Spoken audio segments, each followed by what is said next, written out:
Делегација од Гази Баба, предводена од градоначалникот Тони Трајановски, денеска ја посети општина Пустец, Република Албанија. Домаќин на делегацијата од Македонија е градоначалникот на Пустец Едмон Темелко.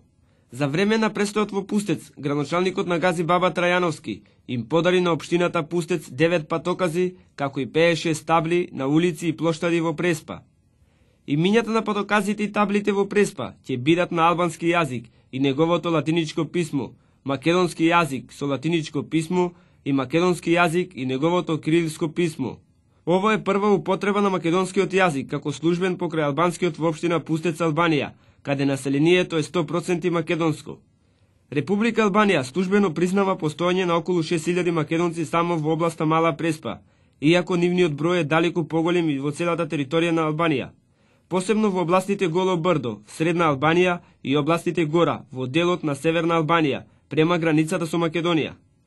Со одлуката на Советот на општина Пустец и дозвола од префектурата Корча, одобрени се 12 имиња на плоштади во Преспа: плоштад Илинденско востание, плоштад Александар Македонски, Пандо Горичанецот, Методи Андаров Ченто, Филип II Македонски, Гоце Делчев, Трајан Ѓорѓиевски, Европа, Јане Сандарски, Ѓорче Петров и Стерио Спасе.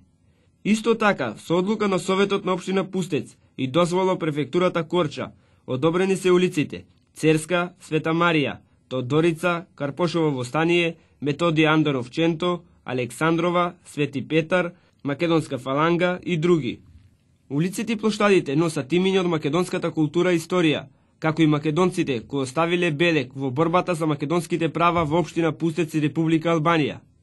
Исто така денеска во Тирана е објавено првото издание на весникот на македонски јазик Илинден. Весникот ќе се печати едномесечно на 12 страници, А4 формат, во тираж од 1000 промјороци. Издавач на весникот е Македонско друштво Илинден од Тирана. Весникот, според председателот на Илинден Никола Ѓурѓај, ќе содржи информативна содржина од животот, работата и положбата на македонците во главниот град на Албанија, како и од областите Голо Брдо и Гора, Мала Преспа, Врвник, Драч, Корча, Подградец, Елбасан, како и од другите градови во Албанија, каде што има македонци.